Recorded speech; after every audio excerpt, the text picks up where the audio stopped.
आगे बढ़ते हैं और अब बात करते हैं मुकेश चंद्राकर हत्याकांड की। बड़ी खबर इस वक्त की छत्तीसगढ़ से मिल रही है, जहां मुकेश चंद्राकर हत्याकांड के मामले में एक नया एंगल निकलकर सामने आया है। एसआईटी ने दरअसल गुत्थी सुलझाने के लिए आधुनिक तकनीक का इस्तेमाल किया है।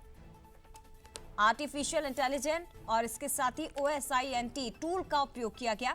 हत्या से 4 दिन पहले ठेकेदार सुरेश चंद्राकर ने षड्यंत्र रचा था। खुद को पूरे मामले से अलग दिखाने की कोशिश मुख्य आरोपी की ओर से की गई थी, लेकिन हो नहीं सका। आखिरकार गिरफ्त में आया। अब आपको बताते हैं कि 60 किलोमीटर दूर नेलसनार नाले के पास हत्या में इस्तेमाल हथियार मिले हैं। पुलिस को उलझाने की कोशिश आरोपी की ओर से, सुरेश चंद्राकर की ओर से बहुत की गई, लेकिन आखिरकार पकड़ा गया। 1 जनवरी को घर से गायब थे पत्रकार मुकेश चंद्राकर। 3 जनवरी को सेप्टिक टैंक में पत्रकार का शव मिला था। भ्रष्टाचार की खबरें दिखाई तो ठेकेदार ने ही हत्या करवा दी और मुकेश चंद्राकर का रिश्तेदार ही था, भाई भाई लगते थे।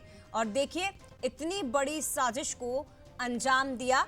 अब किस तरह से पुलिस ने इस गुत्थी को सुलझाया है, इस पूरे हत्याकांड के मामले को सुलझाने में किस तरह से AI टेक्निक का इस्तेमाल हुआ है, ये जरा समझने की कोशिश करते हैं। रजत हमारे साथ इस वक्त लाइव जुड़ गए। रजत, बताइए जरा, पुलिस ने इस गुत्थी को सुलझाया, मुख्य आरोपी को भी पकड़ा गया, कैसे टेक्नोलॉजी का इस्तेमाल किया गया, कैसे टेक्निक का इस्तेमाल करते हुए ये गुत्थी सुलझाई गई है? ये देखिए जय जी, जो 11 सदस्यीय एसआईटी का गठन किया गया था इस पूरे मामले की जांच के लिए, उसमें साइबर क्राइम से जुड़े लोगों को भी शामिल किया गया था। और यही वजह थी कि आर्टिफिशियल इंटेलिजेंस और स्मार्ट का इस्तेमाल इसमें किया गया था। आधुनिक तकनीक से पूरे मामले को सुलझाने के प्रयास किए गए, क्योंकि पहले ही दिन जब इंटरोगेशन हो रहा था तो ये समझ में आ गया था कि जो चारों कातिल हैं उन्होंने न केवल षड्यंत्र रचा है, बल्कि पुलिस को भटकाने के लिए तरह तरह के जो है सबूत इधर उधर करने की कोशिश की है। इसके अलावा खुद को पूरे घटना से दूर रखने के लिए सुरेश ने जिस तरीके का स्वांग रचा था, उसे भी पुलिस को समझने में बहुत अधिक वक्त नहीं लगा। और जब इंटरोगेशन हुआ तो 2-3 घंटे की ही पूछताछ में ये लोग टूट गए और एक एक करके एक दूसरे के बारे में इन लोगों ने पोल खोल दी। लेकिन ये बड़ी बात है कि जिस तरीके से एसआईटी ने जो 5 पन्ने की रिपोर्ट सबमिट की है, वो रिपोर्ट बताती है कि न केवल इस पूरे घटनाक्रम में शामिल जो आरोपी ठेकेदार है सुरेश चंद्राकर, उसने मैनिपुलेशन करने की कोशिश की थी, बल्कि अपने जो करीब के लोग हैं उन लोगों को इस पूरे मामले पे उसने शामिल रखा था कि ताकि जो मामला आगे जाकर जो है खुलने ना पाए। और यही वजह थी कि न केवल मुकेश का शव जो है वो सेप्टिक टैंक में डाला गया, बल्कि उसके ऊपर नया स्लैब करके उसे जो है चुनवाने के जैसा एक प्रयास जो है हत्यारों की ओर से किया गया था।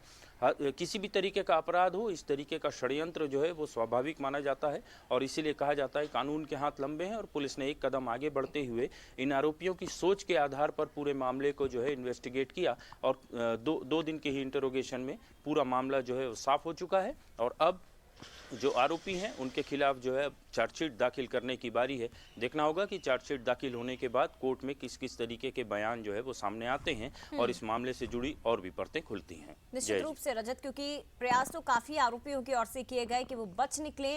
पुलिस इस मामले को सुलझाने में नाकामयाब रहे, लेकिन इस बार टेक्नोलॉजी का इस्तेमाल किया गया है, टेक्निक का इस्तेमाल पुलिस की ओर से किया गया, एसआईटी की ओर से किया गया और आखिरकार घटना के कुछ दिन के अंदर ही न केवल गुत्थी को सुलझाया गया, बल्कि आरोपियों को भी पकड़ा गया और अब कोशिश होगी इन्हें सख्त से सख्त सजा दिलाने की। फिलहाल शुक्रिया आपका रजत, तमाम जानकारी के लिए।